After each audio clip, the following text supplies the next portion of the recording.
السلام عليكم ورحمة الله وبركاته. أصحابتا ماي لافلي قرابو دمان بيرو جوجتان سومالوين وحن الله هاي كسو دوادا شارب شو channel oo aan mar walba ka daawataan wararkii ugu dambeeyay iyo wixii ku soo kordhay siyaasadda iyo arrimaha bulshada ee dalkeena hooyo ee Soomaaliya iyo caalamka waliba. maanta waxaan isku soo gudbinayaa haddii Ilaahay idmo laba barnaamij oo midna yahay Hana Abubakar gabadhii youtuberada ahayd arrimaha samafalkana ka shaqeyn jirtay oo lagu xiray ama booliska su'aalo ku weydiinayaan caasimadda galmudug ee dhuusamareeb iyo odayaasha beelaha dhaqanka ee Hirshabeelle oo bataatanba qaadacay in dib loo soo doorto xildhibaanadii hore ee Hirshabeelle ayagoo ku eedeeyay inaysan wax horumar siyaasadeed ah iyo xag dhaqaale iyo mid bini aadan bay ku soo kordhin maamul goboleedka Hirshabeelle. labadaas barnaamij baan ku soo qaadanaynaa. haddii aad ku cusub tahay Shaariba Show fadlan waxaan kaa codsanaynaa wax dhiba kuguma hayso subscribe ka saar kambalelkana furo si aad mar walba aad aqoonyahan Shaaribo aad ula socotid oo kugu soo dhaco mobilkaaga iyo computerkaagaba. sidoo kalena Shaariba Show aad cimaamad weyn aad u saartid Ilaahay hadduu idmo. kulligiin waa shafantiin sharaf iyo karaama ilaahay Soomaali weyn meel walba joogtaan. haddii Ilaahay idmana barnaamijku uu nayso soconaya haddii Ilaahay idmo wararkii ugu dambeeyay arrimo tayo leh oo Soomaaliya iyo ku saabsan hadda siyaasaddu meeshay marayso iyo doorashooyinkii oo soo dhow dowladda federaalka ee Soomaaliya baarlamaanka cusub ay imaan doona oo siyaasaddu meel kulul ay marayso ayaan ila socodsiin doonaa hadda meesha ay marayso biidnillaahi kariim. balse waxaan ku bilaabayaa Hana Abubakar iyo su'aalaha booliska dhuusamareeb ay weydiinayaan insha Allah la socod wanaagsan. الله وكيلا لا حول ولا قوة إلا بالله العلي العظيم حسبنا الله ونعمة الوكيل لا إله إلا أنت سبحانك إني كنت من الظالمين ميقرن ميسانيسي وحان شغل دوسما رامل أجرت أفرتن دقيقة ونبض وايا نمعو برواقو ما شاء الله تبارك الله. وسيدة قالوا سعوتين Hana Abubakar وحا أي تكتي ويسافر يوروب وقبحضي dalkeeda hooyo ee Soomaaliya qaasatan galmudug state halkaas oo ay ku tagtay booqasho ay sheegtay 20 maalmood inay ku joog lahayd dalka hooyo ee Soomaaliya Muqdisho iyo galmudugba. Hana Abubakar waa gabar ku soo kortay oo iyadoo yar oo 7 jir la keenay Europe kuna kortay balse bariyahan waxa ku jira suuqa dacayda ah in ay faafinayso wax diinta islaamka ka soo horjeeda iyo dhaqan xumo iyo waxyaalo noocaas ah oo aan cadayn loo haynin oo ay faafinayaan laga yaabay dad ayada ku kacsan ama ayada xafiltan uu ka dhaxeeyo in ay faafinayaan. waxa way Hana Abubakar markay baxday ee dhuusamareeb tagtay oo si weyn loogu soo dhaweeyay ayaa waxa airportka dhexdiisa ku qabtay ciidamo boolis ah oo ka tirsan booliska galmudug iyo kuwa federaalka ah ee halkaas joogay hore u sii joogay oo ah booliska federaalka ee dalka Soomaaliya. Hana Abubakar hadda waxa uu su'aalo lagu weydiinayaa saldhigga dhexe ee caasimadda galmudug ee dhuusamareeb inkastoo aan la sheegin in maxkamad loo gudbinayo ama kiiska dacwadda lagu soo oogay balse ila xogogaal ah oo Shaariba Show uu wareystay waxay sheegayaan marka la hadlay magaalada dhuusamareeb in lagu haysto in ay faafinaysay waxyaalo dhaqan xumo ah oo diinta islaamka ka soo horjeeda.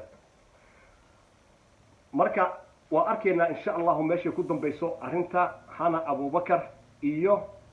su'aalaha booliska galmudug ay weydiinayaan oo haatan ay ku sugan tahay saldhigga dhexe ee dhuusamareeb. Hana Abubakar waxay si cad u taageertaa Mahad Salaad xildhibaan Mahad Salaad iyo hogaamiyaha xisbiga wadajir Cabdiraxmaan Cabdishakuur bay mar walba Facebookyada iyo YouTube-keeda ay ka taageertaa. dad baa marka waxay leeyihiin dowladda federaalka Maxamed Cabdullaahi Farmaajo hogaaminayo qaybo kamid ah sirdoonka Soomaaliya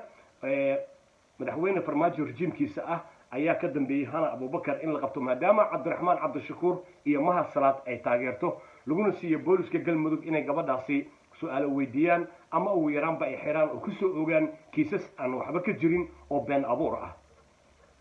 wixii ka soo kordha halkaas haddii ilaahay idmo ayaan idinsoo gudbin doonaa, iyo kiiska Hana Abubakar saacad walba iyo waqti walba meesha uu marayo. haddii laga gardaran yahayna insha allah waa garab istaagayna, waana u doodaynaa, waana laga soo saarayaa haddii xabsi iyo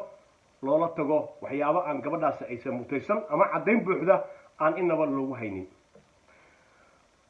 odayaasha dhaqanka ee Hirshabeelle oo shalay shir yeeshay bishuna ahayd 29 bisha 8 2020 magaalada Jowhar ee caasimadda maamul goboleedka Hirshabeelle ayaa bataatanba ka hor yimid in dib loo soo doorto xildhibaanadii horay u joogay ee shaqaynayay ee hadda xilligoodu dhammaaday ee maamulka Hirshabeelle.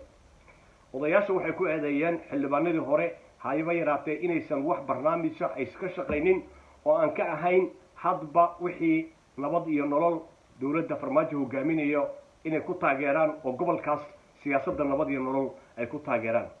ayagoo madaxweynihii hore ee Hirshabeelle halkaasi ku riday markii xagga fikradda ay isugu hor yimaadeen xisbiga nabad iyo nolol ee hadda talada Soomaaliya haya oo xilligooda uu sii dhammaanayo. odayaashu waxay sheegeen xildhibaanadani inaysan haynin wax waddanka horumar u ah, wax dadka horumar u ah, wax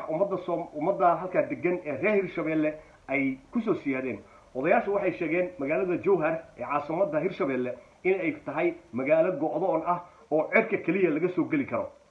laakiin qof xildhibaan ah, qof wasiir ah, hay'adaha samafalka, cid dhinaca Muqdisho, dhinaca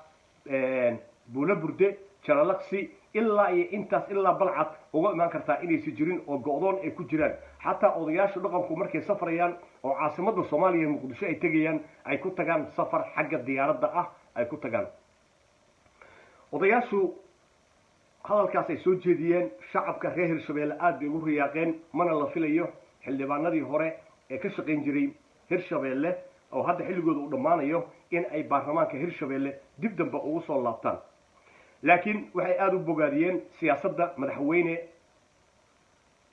Waare oo ay ku sheegeen siyaasi firfircoon oo hadba jawiga siyaasadeed ee dalka jira la socda, rabay in uu Hirshabeelle wax ka qabto, balse musiibo ay ku noqotay xildhibaanada halkaasi joogay ee xamar loogu soo dirihayay biilka oo dowladda federaalka ay u soo diraysay oo xisbiga nabad iyo nolol wixii dan ah ama interest ay kala yihiin gobolka Hirshabeelle ay fulinayeen. haddii Waare uu ka hor yimaadana laga tuurayay xukunka oo mooshin laga keeni lahaa. warar badan baa inoo soo socda doorashooyinkii Soomaaliya oo meel xasaasiya maraya sidii laiskugu imaan lahaa iyo shirka wadatashiga ee Muqdisho ka dhici doona.